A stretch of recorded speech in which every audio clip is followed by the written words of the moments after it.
Hola, muy buenos días a todos. Vamos a empezar la jornada, este 10º encuentro de biblioteconomía.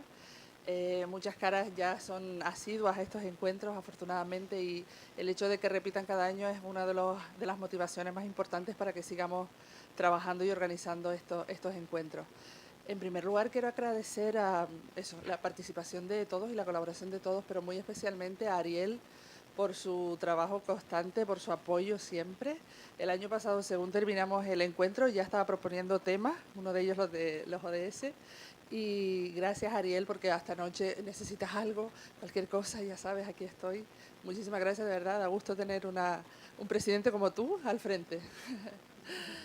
Bueno, quiero dar también las gracias especialmente a todos los participantes. Ha sido un gusto poder organizar con ustedes, han facilitado todo. Muchísimas gracias por facilitarnos nuestro trabajo y la organización de este evento. Y especialmente para ustedes, porque la mayoría ya son público asiduo a Casa África, especialmente para ustedes les vamos a poner el vídeo de Casa África como una introducción para que conozcan la institución.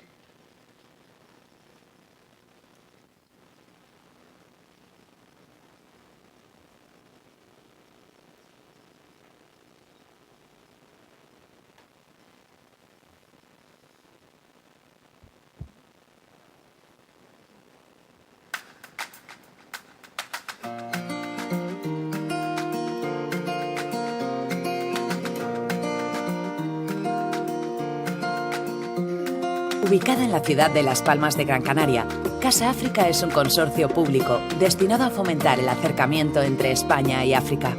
Constituida por el Ministerio de Asuntos Exteriores y de Cooperación, el Gobierno de Canarias y el Ayuntamiento de Las Palmas de Gran Canaria, está integrada en la red de casas de diplomacia pública española. Casa África colabora con sus patronos en sus distintas estrategias, promocionando las relaciones entre España y África, difundiendo la marca España, ayudando a consolidar Canarias como hub de negocios para África Occidental e integrando el plan de internacionalización de la ciudad de Las Palmas de Gran Canaria.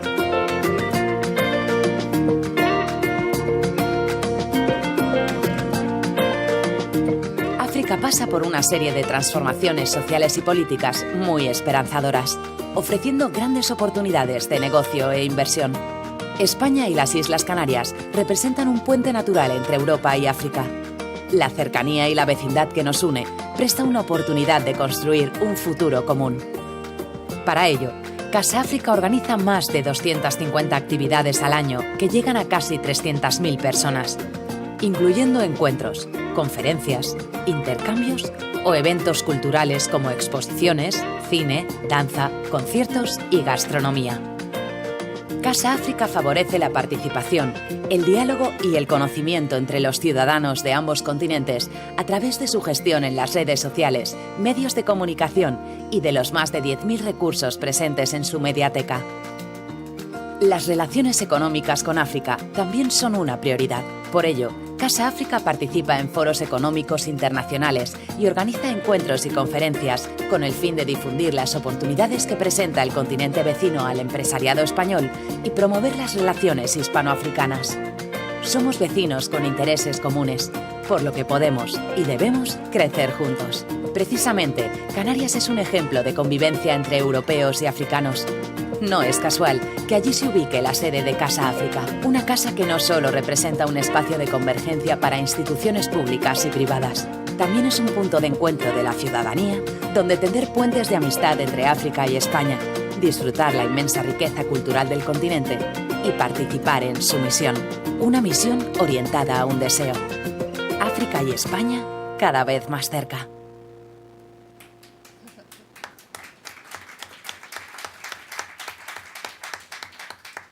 Bueno, y también con el 10º encuentro celebramos el 10º aniversario de la Mediateca. En 2008 arrancó esta herramienta fundamental de la institución para acercar las realidades del continente a la sociedad española e hispanohablante. y arrancamos con unos 1.800 recursos y ya tenemos más de 12.000 físicos, y online tenemos muchísimos más, porque desde el principio, siendo conscientes de la barrera geográfica donde tenemos ubicada la sede de Casa África, hemos trabajado por volcar nuestros contenidos en plataformas digitales, ¿no?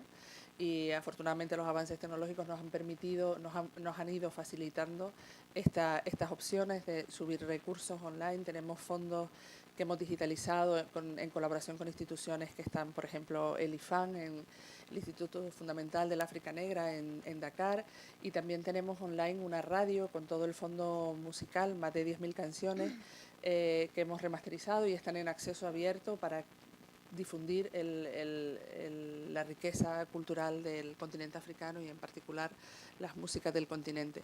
También editamos un blog, que es un blog institucional, en el que, por ejemplo, la música, concretamente, tenemos un programa que se llama Semilla Negra, que nos elabora los posts un periodista experto en músicas africanas, y así divulgamos de manera muy didáctica y con una playlist a las voces más reconocidas del continente, las tendencias musicales que hay, las influencias de la música africana en las músicas del mundo. Bueno, es un trabajo, digamos, transversal el que se hace desde la Mediateca, de apoyo también a toda la institución, a todas las áreas de la institución. Y para que vean ese trabajo también les ponemos un vídeo muy breve de apenas 1 minuto.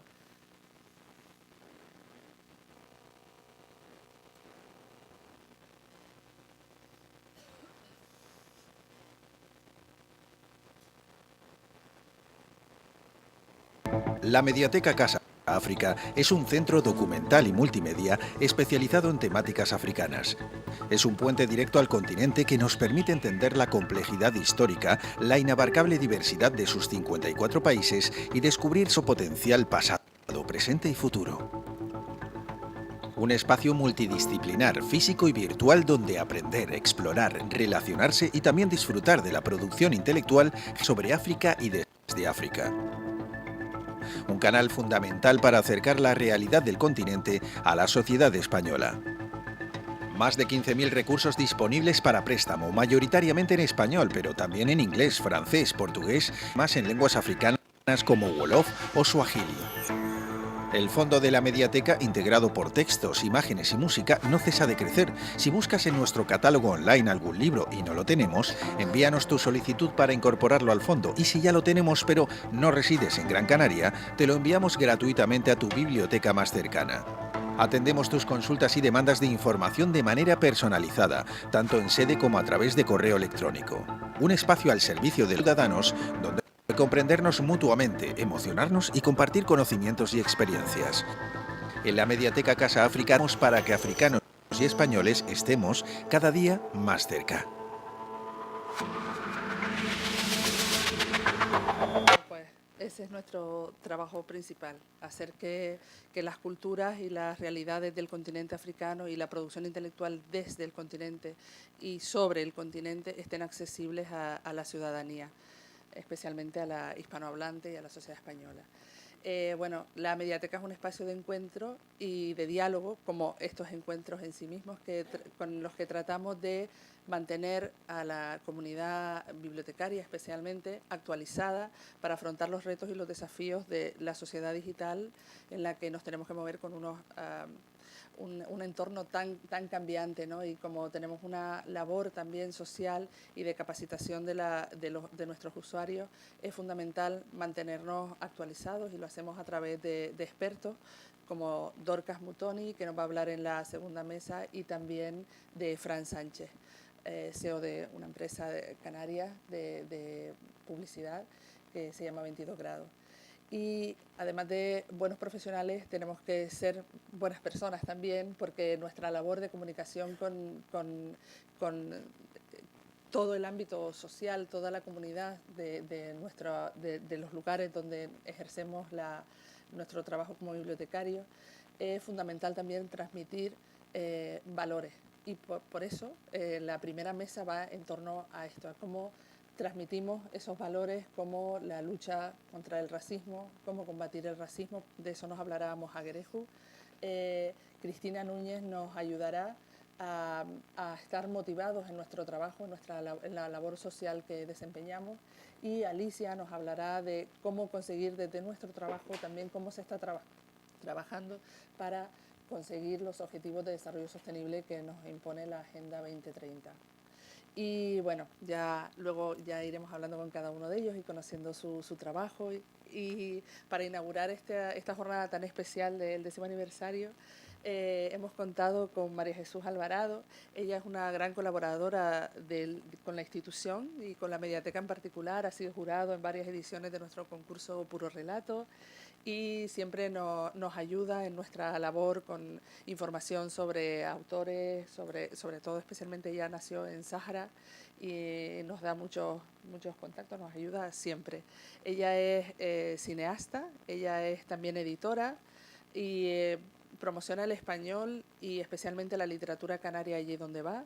Por ejemplo, está montando también una biblioteca de autores canarios en Costa de Marfil, porque ha participado en los congresos de literatura que se organizaron hace 2 años ahí, y está poniendo en marcha este proyecto. Y además es una maravillosa escritora y poeta, y por eso vamos a dejarnos emocionar con sus palabras en esta inauguración. Muchas gracias.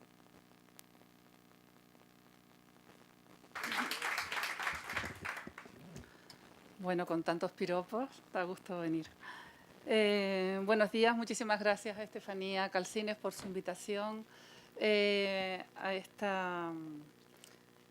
10º encuentro de la Sociedad Digital y Biblioteconomía para hablar de transformación digital y social, y también coincidiendo con el 10º aniversario de la mediateca de esta casa, que quiere y debe ser la casa de toda África y el lugar de encuentro de África con España y especialmente con las Islas Canarias. Sean bienvenidos. Si en una conversación cualquiera alguien hace alusión a bibliotecas en África, es muy probable que venga a nuestra mente la frase de Amadou Hampâté-Bâ, convertida ya en proverbio: en África, cuando un anciano muere, toda una biblioteca desaparece. Y habrá quien se quede con esa imagen de un viejo sabio que cuenta historias bajo un enorme árbol al anochecer. Posiblemente también podamos pensar y conozcamos anécdotas de las míticas bibliotecas de Alejandría, Chinguetti o Tombuctú, por ejemplo. O puede que evoquemos cualquiera de las múltiples experiencias maravillosas surgidas del empeño y la imaginación para suplir la falta de medios y llevar los libros a todos los rincones del continente, ya sea en camello, en burro, en bicicleta, en carritos, bibliobuses. Proyectos impulsados y desarrollados por personas generosas, convencidas de que los libros y por ende las bibliotecas son el mejor medio de acceso a la educación para quienes no pueden acercarse a ella fácilmente y que tras la lectura de un libro ya ninguna persona es la misma. Pero la realidad es que además de todo eso, África cuenta con una inmensa cantidad de bibliotecas públicas, escolares y universitarias que con equipamientos cada vez mejores trabajan para poner el mayor número de libros posible al alcance de todos los que lo deseen, así como bibliotecas especializadas en archivos y museos, lugares donde tener acceso a la información, además de favorecer la comunicación entre los miembros de las distintas comunidades. Sabemos que en África las tasas de analfabetismo son muy altas, que los conflictos bélicos dificultan a menudo el crecimiento de los países y el bienestar de las personas, que los problemas sociales y humanitarios precisan muchas veces de ayuda externa. Pero sabemos también que África es un continente riquísimo, no solo en recursos naturales, sino también en bienes culturales, en personas luchadoras y creativas en todos los ámbitos, y que su tradición oral ha sido la fuente de sabiduría durante siglos. Por eso, en este momento de cambio social y tecnológico tan delicado que vivimos, se hace urgente recoger y conservar todo ese patrimonio oral para que no desaparezca. Una buena biblioteca virtual en África salvaría los problemas de infraestructura y ayudaría a que su rica tradición oral se conserve y pueda transmitirse de la mejor manera posible. Además de hacer visible y compartir las aportaciones de los muchos africanos y africanas que escriben y facilitar el conocimiento de los creadores de otras partes del mundo. Las bibliotecas digitales pueden representar una oportunidad para el desarrollo de políticas y estrategias para el futuro digital de África y las experiencias que voy conociendo en diferentes países son muy esperanzadoras respecto a las buenas aplicaciones de la tecnología digital a las bibliotecas. A pesar de sus riesgos que habría que atender seriamente para intentar evitarlos y prevenir, la tecnología digital nos ofrece nuevas formas para apoyar la educación y la investigación. Nos ayuda a buscar contenidos en todos los niveles y ampliar conocimientos de manera fácil y eficaz. Hay que hacer una buena planificación, alcanzar buenas conexiones de red, conseguir una dotación suficiente de equipos informáticos, trabajar en la formación de los usuarios y, por supuesto, en la adecuada formación del personal que atiende las bibliotecas.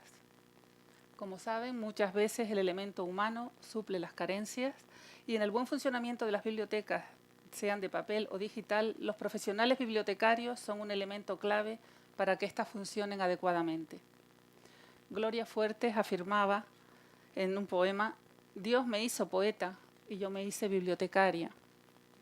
No hace falta que sean poetas, pero sí es imprescindible que a la vez que exigen a las administraciones los medios necesarios, sean personas sensibles, empáticas, cercanas a la naturaleza bondadosa del ser humano, porque tienen en sus manos, a través de los libros, la posibilidad de contribuir a crear una sociedad más justa, más igualitaria, menos racista, más generosa. Una gran responsabilidad en la que todos debemos implicarnos, especialmente los que trabajamos en el mundo de los libros, pero que no es imposible. Para terminar, en esta línea de esperanza y ánimo, a todos los que están hoy aquí, que trabajan con los libros y todo lo que ellos significan, les leo un poema con mi felicitación, con el gran trabajo que realizan.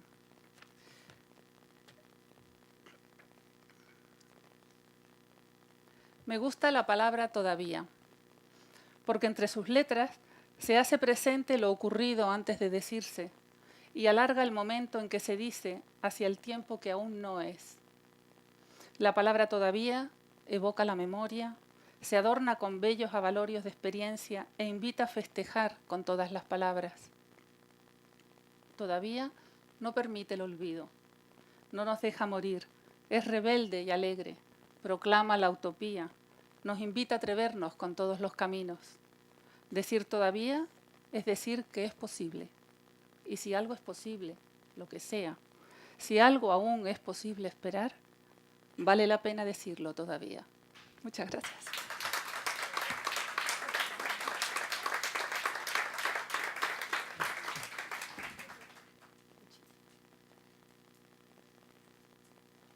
Muchísimas gracias, María Jesús. La verdad no se puede contar mejor. Bueno, ahora dejo la palabra a Alicia Sellés.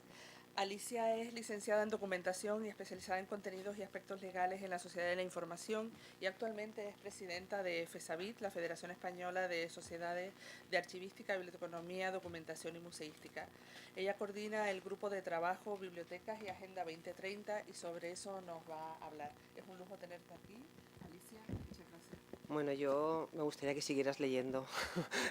Más que hablar, yo estaría dispuesta a escucharte toda la mañana porque lo has leído maravillosamente. O sea, muy bonito el poema. Muchas gracias por ese regalo que nos has hecho.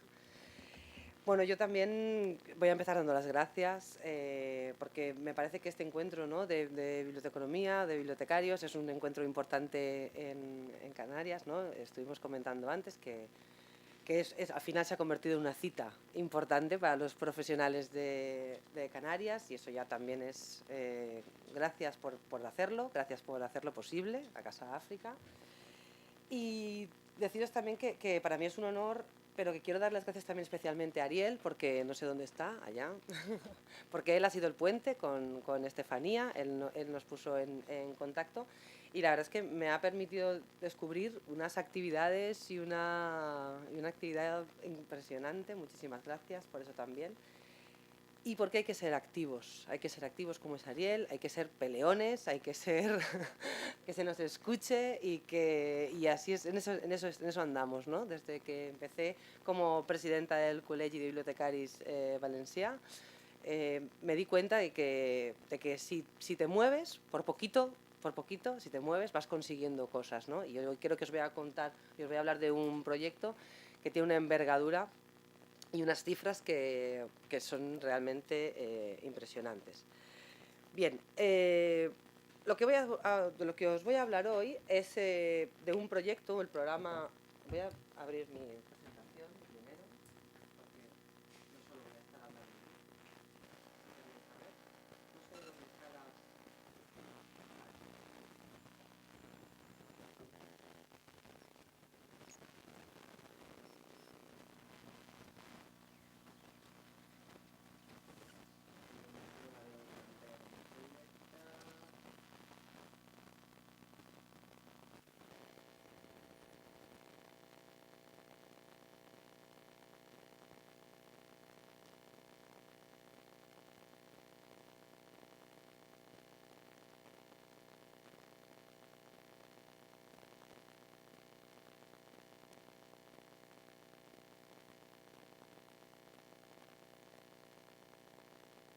Pues sí, ahora. Porque vamos a... ¿Cuál ha sido el marco de trabajo, ¿no?, en el que esta afirmación, ¿no?, las bibliotecas son agentes para la consecución de los objetivos de desarrollo sostenible de la Agenda 2030? ¿Por qué esta afirmación tan rotunda o tan clara y esa identificación tan clara de las bibliotecas con la agenda? ¿Por qué hemos llegado hasta aquí? ¿Cuáles han sido los antecedentes y cuáles han sido las líneas de trabajo? Y vuelvo a decir que esto ha sido un trabajo de sensibilización, pero también un trabajo de acción. O sea, no es solo conocer, no es solo acercar, lo que queremos también es actuar, ¿no? Os hablaré de este programa, ¿no?, pero también os voy a contar cómo empezó. Yo no sé si conocéis este informe de IFLA, ¿vale? Fue encargado en el año 2012 y IFLA lo que quería saber era qué está pasando con la información digital, qué está pasando en el mundo digital y qué rol podemos tener los profesionales de la información, ¿vale? Yo creo que todo el mundo sabe quién es IFLA, pero IFLA es la Federación Internacional de Bibliotecarios, que tiene una actividad muy importante en varios aspectos, pero sobre todo en normas, en derechos, ¿no?, de derecho de acceso a la información, y en el fortalecimiento de las asociaciones y de los profesionales. Bien, pues en esa línea IFLA quería saber qué estaba pasando. Fruto de este estudio de tendencias es este informe, que el título ya solo me parece súper bonito, ¿no?, Surcando las olas o atrapados en la marea, de dónde estamos los profesionales de la información en esto, ¿no?, cómo vamos a navegar en este entorno de revolución de la información. El estudio lo que presenta son 5 macrotendencias. La primera tendencia dice que las tecnologías se expandirán, pero a la vez limitarán el acceso a la información. Y no es una contradicción, ¿no? Cada vez hay más posibilidades, cada vez la tecnología es más potente, cada vez tenemos más información digital, pero también cada vez la brecha, cada vez la brecha la brecha digital es más grande, ¿no? También están limitándonos. En la siguiente es que la educación en línea democratizará y modificará el aprendizaje global, ¿no? Lo que viene a decir esta tendencia es que al haber más contenidos abiertos, más posibilidades de contenidos abiertos, ya no se enfoca la educación en unos años de la vida de las personas, ¿no? Estamos hablando del aprendizaje a lo largo de la vida, ¿no?, y las posibilidades de tener ese aprendizaje. Además de, lógicamente, todos los movimientos de ciencia abierta y de open access, que también cambia esa educación reglada tradicional que tenemos. Bien, la siguiente tendencia son los límites de la privacidad, ¿no?, y la protección de datos. De aquí no os voy a contar nada, porque obviamente ya estamos viviendo, ¿no?, ya nos hemos encontrado con que los propietarios de nuestros datos hay más propietarios de los datos de los que somos conscientes inicialmente, y se están haciendo... hay una capacidad de monitorización hacia las personas y hacia todo lo que significa su actividad. Otra tendencia es que las sociedades hiperconectadas escucharán, pero también empoderarán voces y grupos. ¿Esto qué quiere decir? Que ya los gobiernos ya no van a estar legitimados solo por las elecciones Ahora, con la capacidad de la explotación y del uso de datos, vamos a tener mucha más capacidad de evaluarlos, ¿no? Y de a tener información sobre su acción en el momento casi en el que se está produciendo, ¿no? Es una fuente de credibilidad política e institucional. Y por último, la tendencia 5 es que la economía global de la información se transformará por las nuevas tecnologías, no solo por la aparición de nuevos nichos de mercado, que esto ya también lo estamos viviendo con the Internet of Things y con muchas cosas, sino también porque esa hiperconectividad de la que hablábamos en la tendencia 1 y esa capacidad de trabajar con la información hace que ya no sea necesario centrarnos o centralizarnos en las ciudades, ¿no? Que podamos estar también fuera de las ciudades. Bien, una vez leídas estas 5 tendencias, dice IFLA, ¿y qué pasa con las bibliotecas? Aquí las bibliotecas, en todo lo que hemos escuchado, hasta las 5 tendencias, no hay nada de biblioteca. La palabra biblioteca no ha aparecido, la palabra bibliotecario tampoco ha aparecido. Bien, pero si volvemos a pensar en ellas, yo creo que sí que han aparecido muchísimas cuestiones donde las bibliotecas somos una garantía. La primera, el acceso igualitario a la información. Esa brecha digital de la que hablábamos en la tendencia 1, las bibliotecas tienen esa labor y esa misión de reducirla. Pero lo mismo, alfabetización internacional, o sea, informacional, perdón, para que aprendan, que se sepan utilizar esas tecnologías, la conectividad. Pero vamos un poco más allá, no solo eso, sino que además las bibliotecas son también espacios seguros, son espacios plurales, neutrales. Igual en España, plantearnos que la biblioteca es un sitio seguro, gracias a quien sea, nos extraña, pero nos vamos a Medellín, vámonos a cualquier otra ciudad donde la biblioteca realmente es un espacio seguro, ¿no? Es donde la gente puede leer y hacer lo que quiera y consumir la información que quiera. Sin censura, igualitario. Entonces ahí sí que estamos viendo que las bibliotecas tienen mucho que hacer en esas tendencias, mucho, ¿no? Yo creo que sí que estamos y debemos seguir estando, ¿no? Para conseguir que todos los ciudadanos de verdad tengan ese acceso igualitario. Bien, IFLA empieza a trabajar esta línea de acción, de decir, bueno, pues espera, no, tengo que empezar a visibilizar ese papel de las bibliotecas en este mundo. Tengo que empezar a hacer esto. Y es cuando, en el año 2013, lanza esta declaración, ¿no? Es la Declaración de Bibliotecas y Desarrollo, en la que ya se define el acceso a la información como un derecho humano básico, ¿vale?, que puede acabar con el ciclo de pobreza y apoyar al desarrollo sostenible.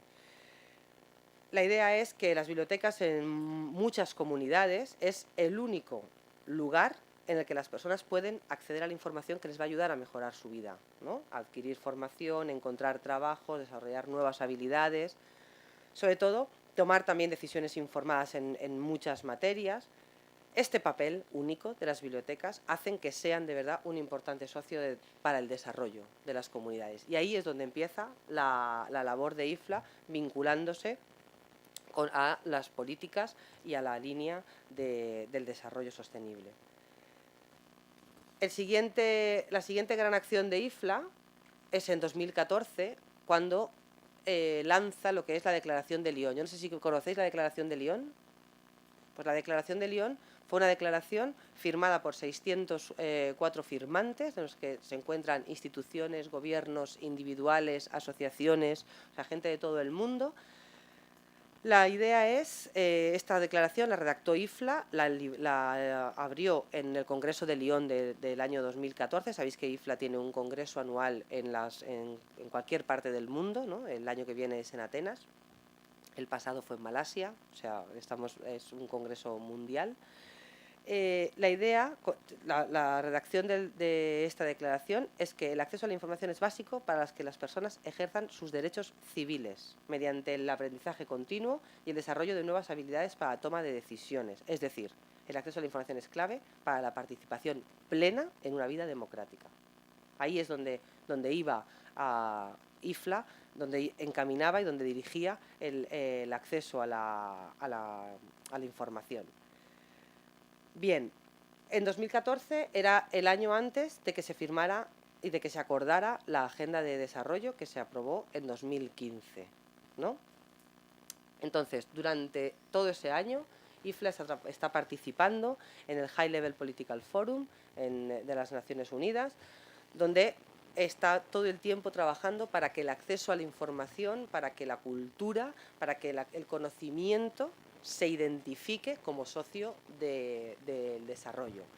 Y finalmente, en el año 2015, cuando se aprueba la Agenda 2030, sabéis que la Agenda 2030, no sé si, no tenía preparado, pero hay 4 ideas básicas de la Agenda 2030.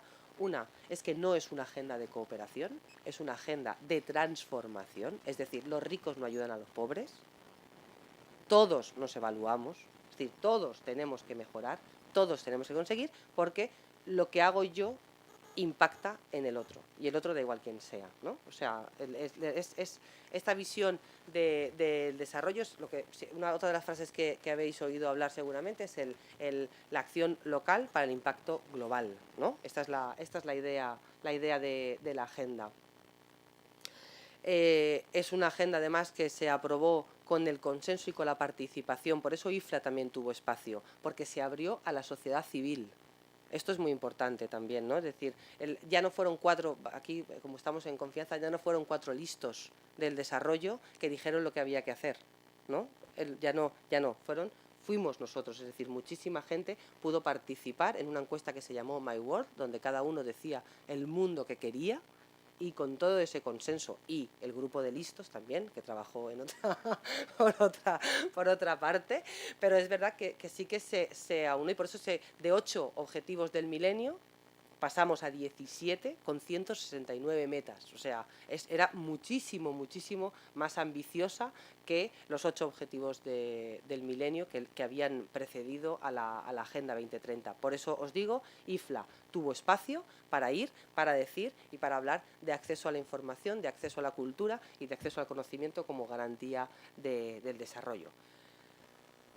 El primer golazo es que está reconocido en la agenda, ¿no? Tenemos una meta, la meta 1610, que dice exactamente que hay que garantizar el acceso público a la información y proteger las libertades fundamentales de conformidad con las leyes nacionales y los acuerdos internacionales. Claro, también tenéis que tener en cuenta que la agenda está aprobada por todos los Estados miembros, y hay Estados miembros que ciertas palabras no las van a aprobar así tan fácil, ¿no? Siempre también hay que poner estas coletillas. Por esto, por ejemplo, encontramos lo de, vale, el acceso público a la información, protegiendo las libertades fundamentales, pero de acuerdo con las leyes nacionales, ¿no? Porque esa es la coletilla para la aprobación. Pero el acceso público a la información está reconocido como una meta. ¿Y esto qué quiere decir? Que los gobiernos tienen que cumplirlo. Cada año hay un mecanismo que se llama el Voluntary National Review, que es donde cada país se examina. Y se examina y de las 169 metas le dicen si está aprobado o suspendido. No es exactamente así, está en rojo, en naranja y en verde. España se examinó este año y no tuvo ningún verde en ningún objetivo. Muchos naranjas y alguno que otro rojo. ¿Vale? O sea que no, por esto es una clara evidencia, ¿no? De que los ricos, no es una agenda de que los países ricos apoyen a los pobres, ¿no? Esa es la línea. Bueno, volviendo a lo que había conseguido IFLA, además de esta meta 1610, se reconoce la cultura dentro de la agenda. Es la primera vez que aparece la palabra cultura en las agendas de desarrollo, y sobre todo también se reconoce las TIC, ¿no? Las tecnologías de la información y comunicación, de las que tanto de expertise tenemos, ¿no? para que sean incluidas en estos objetivos de desarrollo sostenible. Pero además hay otro golazo, y a mí creo que casi es el que más me gusta, y es que en el preámbulo de la agenda hay una frase que es que ¿qué mundo imaginamos? Y el mundo que se imagina la ONU es: contemplamos un mundo en el que la alfabetización sea universal. Con lo cual, en la agenda tenemos una cabida absoluta, ¿no? Esa afirmación de la que hablaba al principio, que era muy rotunda, la propia agenda nos abre la puerta, ¿no?, a visibilizarnos con esta parte de la alfabetización. Si la alfabetización tiene que ser universal, las bibliotecas tienen que seguir trabajando, tienen que ser visibles en las políticas de desarrollo y los gobiernos tienen que seguir apoyando esta labor, ¿no? Luego hablaremos de esa parte. Bien, voy a hacer un inciso y os voy a hablar de este informe, porque después de la declaración antes de arrancar con el programa en el que yo he participado, os voy a hablar de este informe. Este informe es el informe de acceso a la información. Un poco lo que viene a decir IFLA en este informe es que, ¿qué es eso de acceso a la información?, ¿no? ¿Qué pasa? ¿Solo con Internet? ¿Solo con tener Internet ya tenemos acceso a la información?, ¿no? O sea, ya está, ya existe Internet. Pues no, porque para que ese acceso a la información sea de verdad una garantía de desarrollo, ese acceso tiene que ser significativo. ¿Qué quiere decir que sea significativo? Pues sí quiere decir lo que pone exactamente ahí: el derecho y habilidad de usar, crear y compartir la información en formas significativas, es decir, que yo las pueda utilizar y entender y que sean relevantes para mí ciudadano del mundo, quien quiera que sea, comunidad o organización. Eso es acceso a la información. Entonces, en este marco nos encontramos unos cuantos peros. Yo os he puesto aquí estos. El primero es el de la infraestructura. En el año 2017, en España, ese país rico, donde todo el mundo tiene conexión a Internet, hay un 16% de hogares que no la tienen. Con lo cual, ya no estamos hablando de que todo el mundo tenga conexión a Internet. Es una estadística del INE, ¿no? Ya hay un 16%. Ese 16% alguien lo tiene que cubrir, ¿no? Alguien tiene que garantizar que todos tenemos esa infraestructura. Pero muy bien decías que no solo son cables, no solo son ordenadores, ¿no? Además hay que tener un contexto social positivo. Es decir, si yo estoy buscando X información, pero esa información, una muy básica, es el idioma. Si esa información está en un idioma que yo no controlo, ya está, se me acabó. Bueno, habéis ido a China, habéis intentado escribir un mensaje en un ordenador chino, ya está, se acabó el acceso. No es solo la infraestructura, no es solo el ordenador, no es solo el cable, no puedo, o sea, el idioma tiene que ser, el contexto social tiene que ser positivo para que yo lo use. Por no hablar del contexto legal y político. El acceso a la información en algunos acuerdos nacionales y en algunas leyes nacionales no es un derecho de los ciudadanos. Y esto es así, tal cual. En los que sí que el derecho de la información del acceso a la información es un derecho y está regulado, en esos también encontramos otras barreras, por ejemplo el copyright. Que esto sería otro día, ya hablaremos de esto, que también va para largo, pero es verdad que habéis visto el movimiento de Save Your Internet el día 13 de septiembre, que se aprobó en el Parlamento Europeo las directivas. Estamos ahí, es decir, estamos en países ricos y nos siguen poniendo trabas al acceso al contenido digital, bien por copyright, bien por derechos, bien por lo que se inventen, porque cada día se inventan. Entonces, ese contexto legal y político, las bibliotecas tienen que seguir luchando. Y de hecho, tanto IFLA como EBLIDA, que es el European Bureau, está trabajando muchísimo en la línea, sobre todo en la parte del copyright, ¿no? de garantizar que las bibliotecas son extensiones a todas esas directivas, es decir, las bibliotecas para poder ejercer su labor. O sea, el ejemplo claro es que no podemos prestar libros en digital igual que los prestamos en físico. Solo con ese ejemplo ya está claro que las bibliotecas tenemos que luchar para que ese contexto legal y político sea favorable a las bibliotecas como institución que facilita el acceso a la información. No solo los que pagan las licencias tienen que acceder a los libros digitales, ¿no? Bien, y por último, la alfabetización, es decir, la capacidad, ¿no? La capacidad de las personas de utilizar esas herramientas, esas tecnologías, todo eso, toda esa parte. Bien, habiendo hecho este inciso para cuando hablemos de acceso a la información, todo el programa del que voy a contaros ahora, que es el International Advocacy Program, está basado en este concepto. Es decir, las bibliotecas son agentes para la consecución del desarrollo sostenible y de los ODS porque garantizan ese acceso significativo a la información. Este programa, el International Advocacy Program, es que el trabajo de IFLA no se acabó con ir al High Level Political Forum y conseguir que se incluyera el acceso a la información, ¿no? La idea de IFLA era de ahora que le he vendido al High Level que las bibliotecas son importantes, como lleguen al último bibliotecario y no cumpla, ¿sabes? Como llegue al último bibliotecario y el último bibliotecario diga, yo no sé manejar esa tecnología, ya la hemos fastidiado, por decirlo así, rápida. Entonces, IFLA tenía que articular y movilizar a todos los bibliotecarios del mundo para que cuando alguien fuera donde fuera, realmente esa respuesta fuera positiva y realmente ese acceso a la información fuera real. Y por eso decimos que utiliza la palabra, por eso se llama el International Advocacy Program. La palabra advocacy es una palabra muy fea de traducir en castellano. Y yo al final acabo cometiendo el error de seguir diciendo advocacy, porque no es...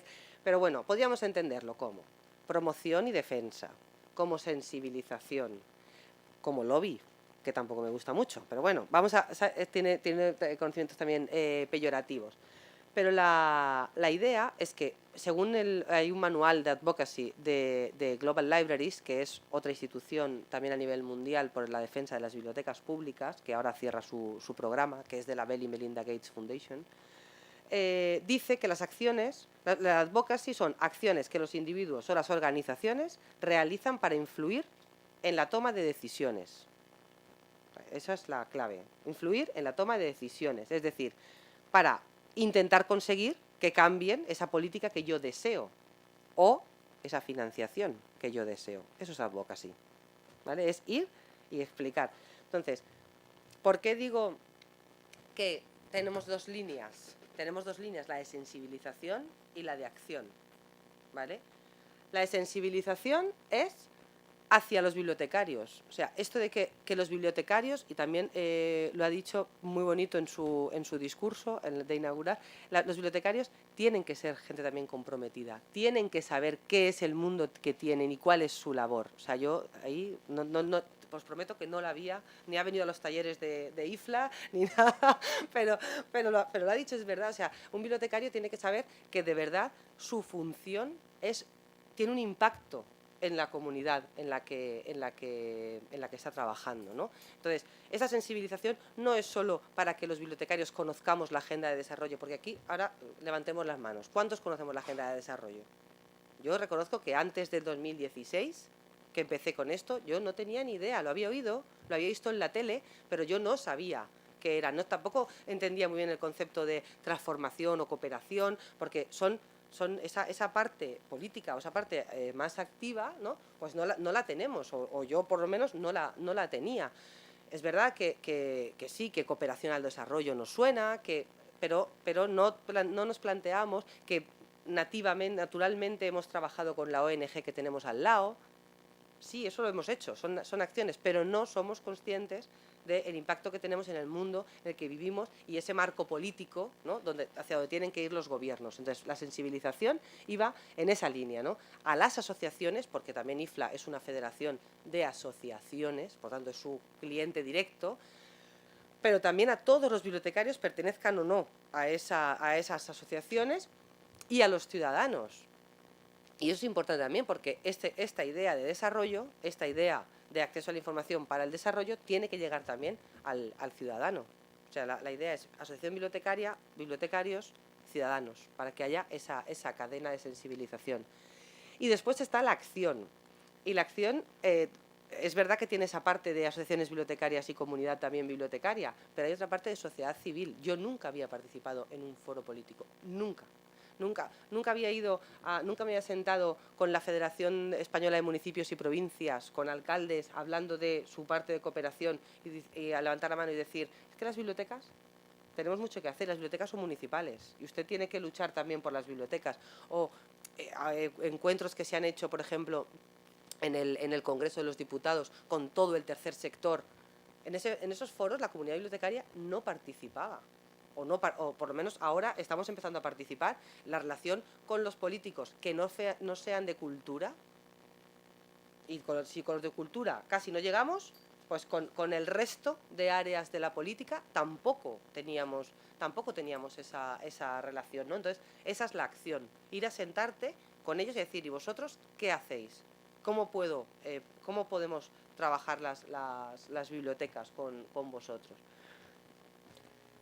El proyecto lo empezó IFLA.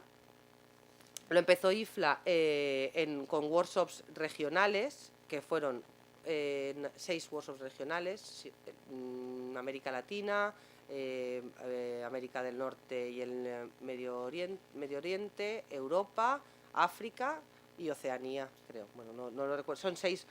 Hizo todo ese trabajo, hizo esa formación y a partir de ahí se encargan todos los países de hacer sensibilización en España. Por ejemplo, FESAVID es el responsable de hacerlo en España.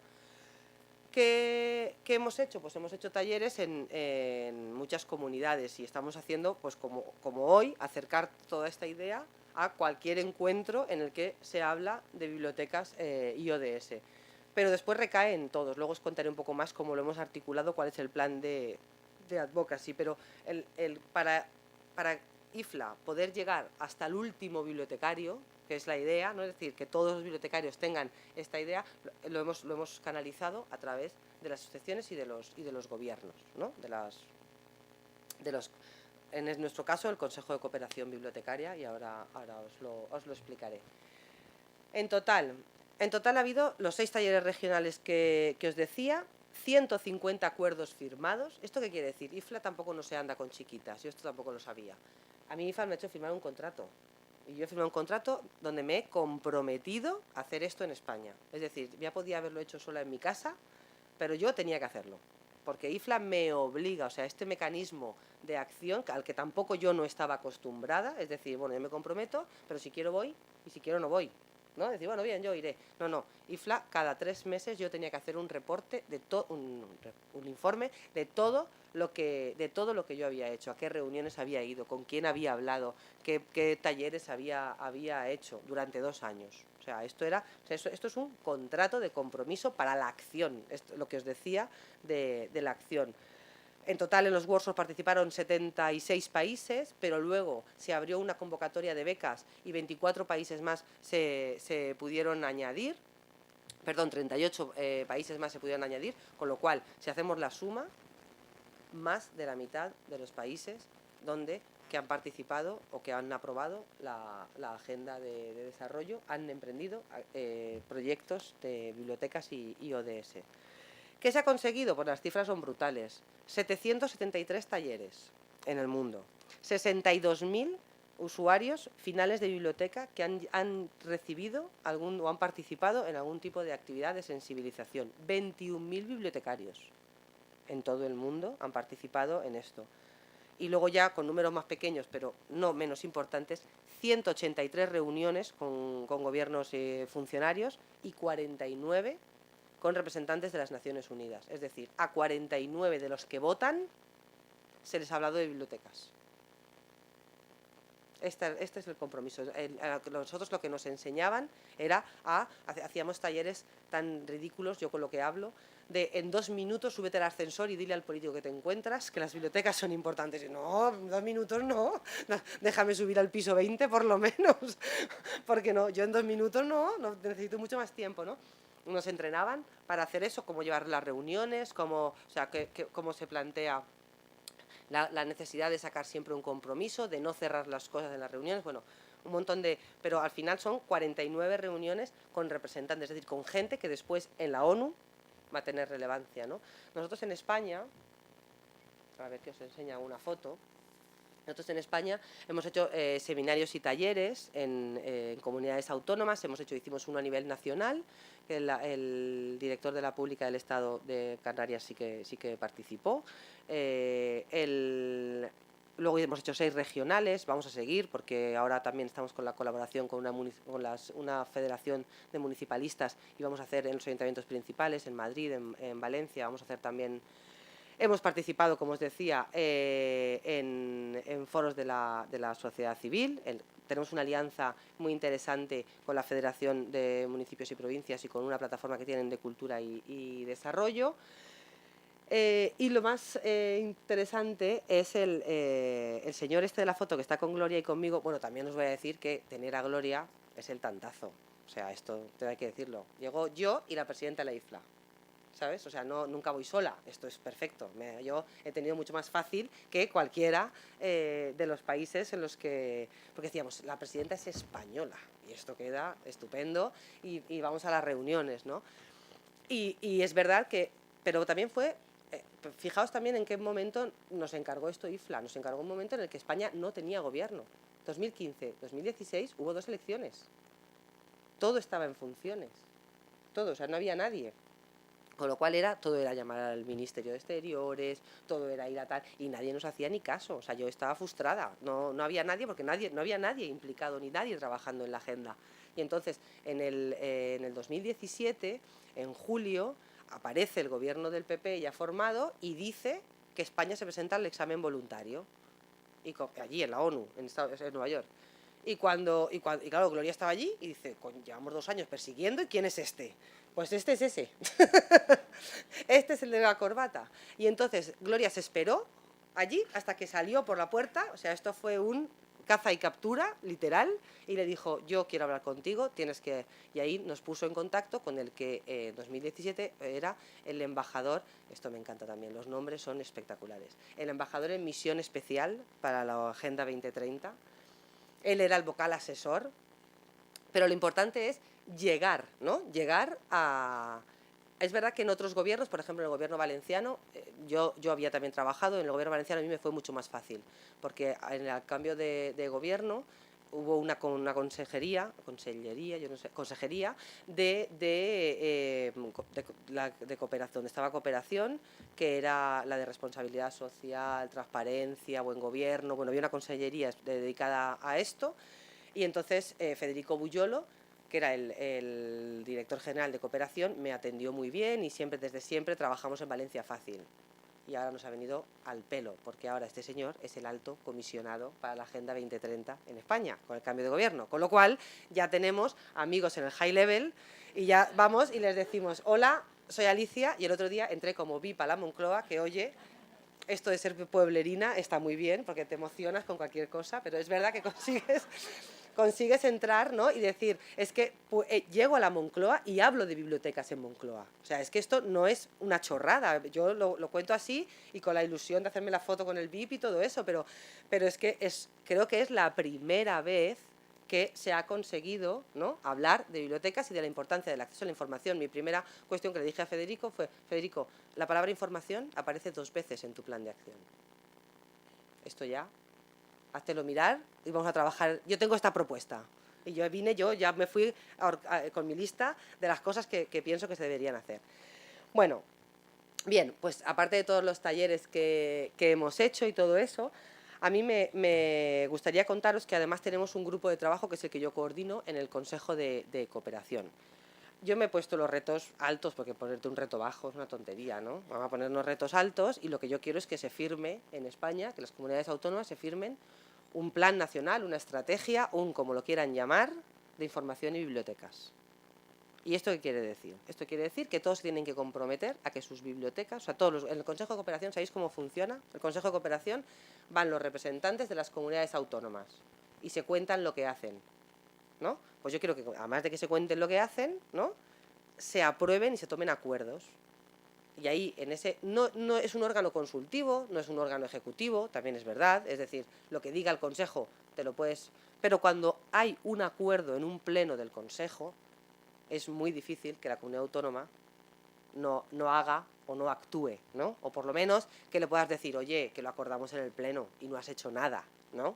Tampoco no es obligatorio, pero sí que hay esa toma de compromiso, ¿no? Y un poco lo que queremos es que, sobre todo, que la planificación estratégica de las bibliotecas en las comunidades autónomas, y aquí antes estaba hablando con Ariel, claro, cuando hay comunidades donde ni siquiera tienen legislación, donde ni siquiera la cosa se nos complica, ¿no? Se nos va complicando el asunto, pero bueno, la cuestión es que en la planificación estratégica de las bibliotecas se tengan en cuenta, ¿no?, que las bibliotecas y ese acceso a la información tiene que ver con muchísimos derechos humanos que están reconocidos en la agenda, como son el nivel de vida, seguridad social, derecho a la vida, derecho a la salud, madre, o sea, la maternidad, vivienda, participar en vida cultural, accesibilidad, desastres naturales, personalidad jurídica, acceso a la información. Quiero decir, hay cantidad de temas transversales en la agenda que queremos que sean incluidos en la política, en la planificación estratégica de las bibliotecas, ¿no? También es muy fácil, fijaos, para mí también es fácil decir, es que las bibliotecas pueden ser un agente de sensibilización, ¿no? Y yo creo que hay un ejemplo que nos va a contar con el racismo es claro, es decir, según lo que la gente se encuentre en las bibliotecas, es decir, si en las bibliotecas no tenemos ningún libro de racismo, nadie va a leer, ¿no?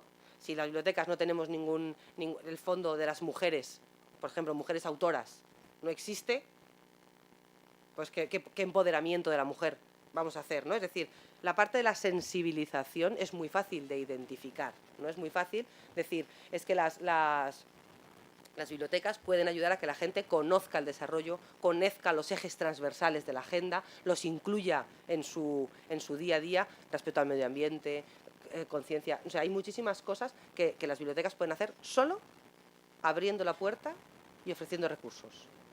Ya está, no hace falta más. Podemos ir un paso más y la idea es un paso más. Yo quiero que las bibliotecas estén reconocidas en el objetivo 4, que es educación.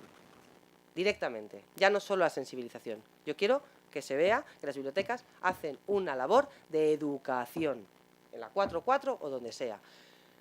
Perdonadme que use los números, pero ya al final me acuerdo. La 4.4 es que las competencias para poder desarrollar un trabajo para niños y niñas, pero lo mismo con la 10, la inclusión, la reducción de las desigualdades, en el 5, el empoderamiento de la mujer. Es decir, hay en la innovación, en el 9. O sea, es que la idea es que las bibliotecas también en su planificación, tanto en su financiación como en su planificación, pero de la financiación luego hablaremos, ¿no? En su planificación se incluyan como agentes clave, es decir, formación en España, universidades, escuelas, bibliotecas, ¿no? También cómo se ha repartido la agenda. Objetivo de educación, para el Ministerio de Educación. Medio ambiente, para el MAPAMA. No, vamos a ver, que hay cosas que son transversales, hay políticas que deben ser transversales, ¿no? Pues esto es un poco la idea de trabajo que llevamos en este grupo de trabajo, ¿no? Y más o menos, y es lo que fui a contarle a Federico Buyoro el otro día, y me dijo que le parecía súper potente y que tirábamos para adelante, que él me ayudaba. Bien. Entonces ya puedo ir al pleno y digo, oye, que además el alto comisionado para la agenda me ha dicho que esto lo ve viable. Y además es muy fácil porque te da trucos muy tontos. Pues por ejemplo, no sé si vosotros recibís ayudas económicas para comprar libros, ¿no? Del gobierno, ¿no? Madre mía, bueno, da igual. En Valencia, pero en Valencia que somos los pobres, quiero decir, ya no hablo ni de Cataluña ni del País Vasco, no. En Valencia que somos los pobres hay una ayuda para que las bibliotecas municipales adquieran libros, ¿no? Y hay diferenciaciones positivas, ¿no? La lengua, por ejemplo, comprarlo en Valencia, pues aquí lo mismo. El X% de mujeres. El X no sé qué, es decir, cuando tú ofrezcas ayudas desde el gobierno para hacer cosas, pon los condicionantes que representen tu compromiso político, que al final esto es un compromiso político. Bien, ¿qué hemos hecho también? Hemos recogido buenas prácticas, ¿no? Todo esto de las historias, de los casos, es decir, nosotros a día de hoy lo único que tenemos son casos de buenas prácticas, ejemplos de bibliotecas que están contribuyendo o están haciendo un programa, un taller o una actividad vinculada directamente con uno de los objetivos. Y todos se recogen aquí. Yo no sé si esto lo conocéis, el folleto de las bibliotecas pueden promover la implementación de la agenda, que para cada objetivo habla de proyectos concretos de bibliotecas. Luego también tenemos de oportunidades para todos. Está todo disponible en la web de IFLA, donde hay ejemplos muy claros de proyectos muy potentes, vinculados directamente contra un objetivo, ya no de la sensibilización, o sea, ya directamente contra un objetivo de la agenda. Y por último, tenemos el Super Library Map of the World. A mí me encanta este inglés, Library Map. Primero es el mapa de bibliotecas, después del mundo, pero primero es de bibliotecas, ¿no?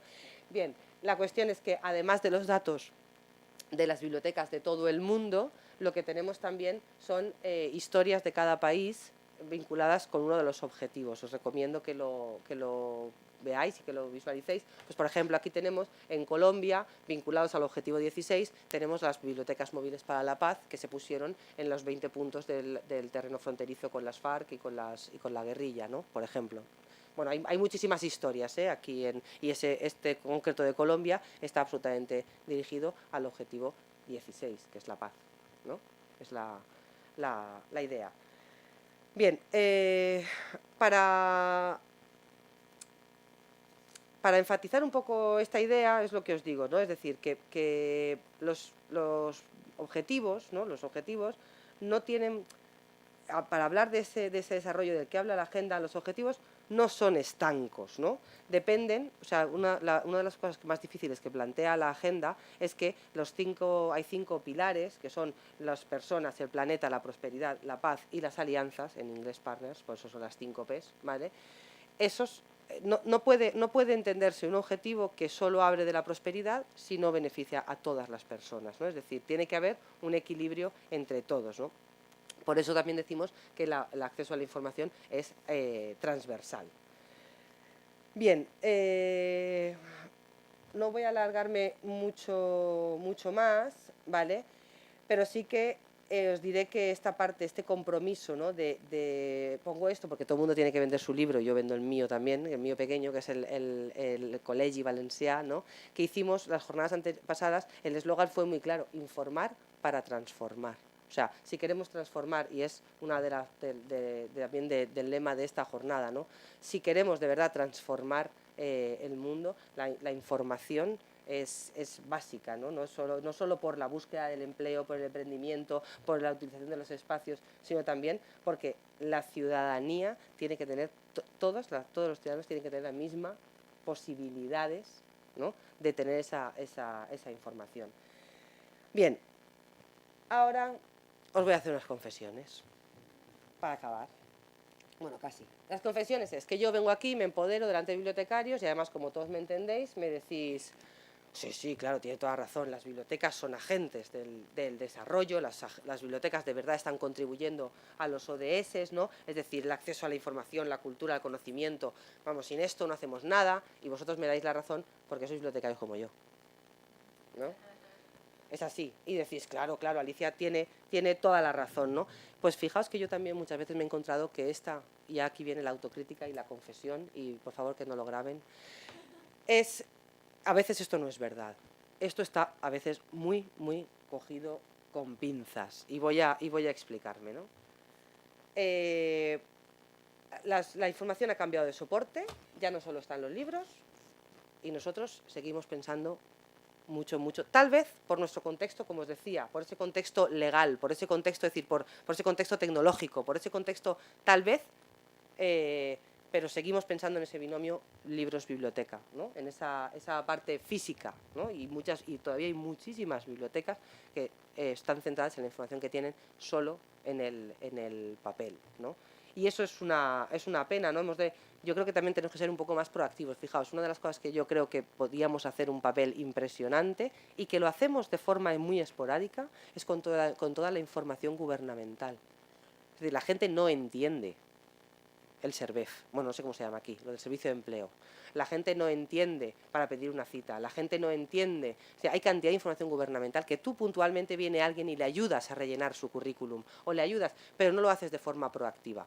Y no te estás dando cuenta que esa es una información que la gente necesita y es básica para su vida. Y no hay un proyecto, no tenemos una alianza con el gobierno del área que sea para decirle, no, tu información va a llegar de verdad al ciudadano porque lo voy a hacer yo. No, porque yo catalogo libros.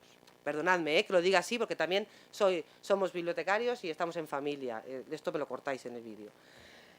Después, otra putada, perdonadme que hable así, como no graban, es el tema de la cultura. Y me vais a perdonar que lo diga así, pero es que biblioteca está en cultura. Y ojo, ahí es donde tienen que estar. No digo que no, no digo que no, porque es un sitio, pero eso nos encorseta. Nos encorseta absolutamente. Tú quieres hacer algo con juventud y te dice, no, que tú eres de cultura. Y el presupuesto de cultura. Y la visión de cultura. Que está muy bien, insisto, Pero eso, entonces dices, no, yo es que quiero hacer... No, no, tú no puedes porque tu presupuesto... Y es para mí, es uno de los problemas, y eso, este compromiso que os quiero transmitir en el grupo de trabajo va un poco en esta línea, ¿no? Es decir, oye, tú has venido aquí como comunidad autónoma y lo has firmado. Me da igual que vengas de cultura, que vengas tal, tú lo has firmado como comunidad autónoma, ¿no? Esta es una. Luego las profesionales, y también lo ha dicho ella, y os juro que no le había pagado siquiera, ¿eh? Es decir, los bibliotecarios también tenemos que estar preparados. O sea, ahora vamos a ponernos en marcha con eBiblio y nos encontramos, y eso en Valencia nos ha pasado, que yo os cuento nuestro día a día, ¿no? Me encuentro un montón de bibliotecarios que no han manejado una tablet en su vida. ¿Cómo van a ayudarle a la gente a instalarse y a descargarse libros? Entonces, la formación y el reciclaje continuo de los profesionales es clave para que después Cifra pueda ir al High Level Political Forum a decir que los bibliotecarios estamos aquí, ¿no? Por último, los espacios. Esta ya es la otra, ¿no? El otro día una chica portuguesa en un taller decía, no me gustan las bibliotecas silenciosas, a mí tampoco. O sea, las bibliotecas como santuarios también son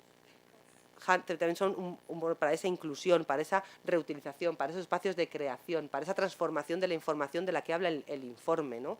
Eso es otro de los temas a tener en cuenta, ¿no? Y por eso os digo que a veces me vengo abajo cuando digo esta afirmación, porque luego veo un espacio, una biblioteca, donde no se puede hacer nada.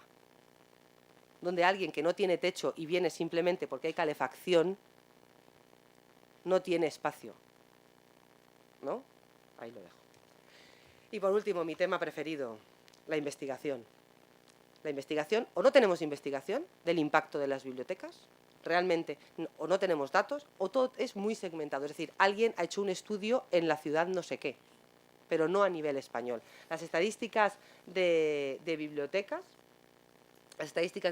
que tenemos ahora están midiendo metros lineales, usuarios, pero usuarios adultos. Ni siquiera puedo decir cuántas mujeres usuarias de la biblioteca. Y esa es la perspectiva que nos pide la agenda, ¿no? ¿Cuántos discapacitados? ¿Cuántos inmigrantes? ¿Qué capacidad tengo para dar? No tenemos los datos desagregados.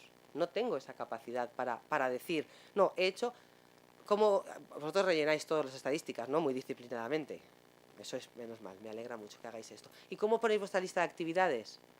Hacéis una lista a mano. Y ponéis club de lectura, muy bonito. ¿Y de qué hemos hablado en ese club?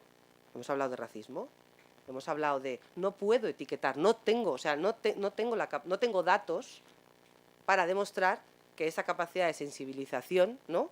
está haciendo.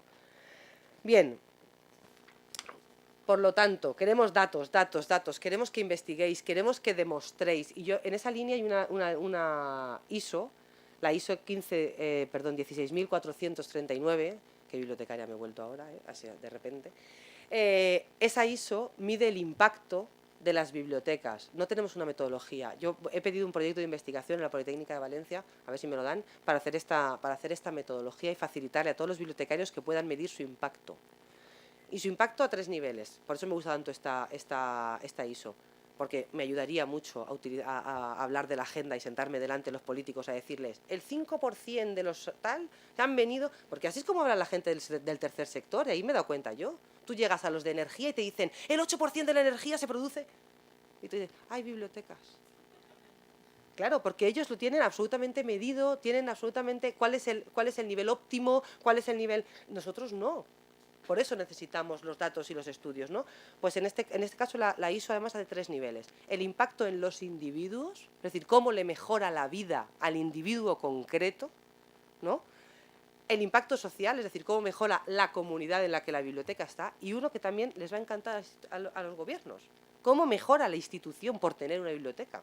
Es decir, cómo mejora Casa África teniendo esa mediateca a nivel institucional, ¿no? Yo creo que, y con lo que hemos visto en el vídeo, es absoluto, ¿no? Cómo mejora Casa África con esa mediateca, pero no tenemos los datos que lo demuestren ni el impacto medido, ¿no? Es un poco la idea. Por eso os digo que esta parte del proyecto IAP a mí me hubiera venido muy bien tener este tipo de datos. Y venga, ya, para acabar, os quiero decir que os necesito. Os necesito a todos los niveles. O sea, necesito a los que sois profesionales, ¿no? Porque tenemos que ser de verdad intermediarios capacitados y fiables de la información. Hoy hablaremos además de fake news, hablaremos de muchas cosas que yo ni siquiera he entrado, pero que tenemos que ser ese intermediario fiable, ¿no? Debemos saber planificar y desarrollar los servicios con esta perspectiva, ¿no? Que si queremos crear comunidad, de verdad, si queremos crear comunidad, queremos trabajar con una ciudadanía que pueda ejercer una vida democrática plena, ese papel de intermediario que comenta, ese es imprescindible. Los investigadores, si hay alguno también por aquí, hay que identificar las bibliotecas como era de investigación. Nos tenemos que ir con los sociólogos, con los pedagogos, con quien sea, pero que se nos pongan las bibliotecas en esos estudios y tengamos datos. A los periodistas, a cualquier profesional que trabaje con la información desde otro punto de vista, lo mismo, también le necesitamos, porque queremos, de verdad, mostrarle a los ciudadanos que la información, ¿no?, les va a dar autonomía y capacidad de decisión, espíritu crítico y un montón de cuestiones y de capacidades para ejercer esa vida. A las personas, a los ciudadanos que exijan. ¿Visteis en Murcia que se pusieron 300 personas delante de la biblioteca porque no la abrían los domingos? Yo quiero eso para Valencia. Yo quiero que la gente me pida, la Biblioteca Pública del Estado en Valencia está cerrada los sábados y los domingos, porque no hay personal. Sábados y domingos, insisto. Yo quiero gente que se ponga delante de la biblioteca, decir, quiero este servicio y lo quiero funcionando con profesionales de calidad, ¿no? Y esa es la idea. Y políticos, tenemos alguno hay por ahí. Pero a los políticos, ¿vale? Pues como le dije a Federico Buyolo, ¿no?, que prioricen el acceso a la información, ¿no? Que ya no es una cuestión de escaparate, de decir, no, yo tengo mi web de transparencia, cumplí con el acceso a la información. No, señores, todo va un poco más para allá. Bueno, muchas gracias. Yo creo que ha sido un placer.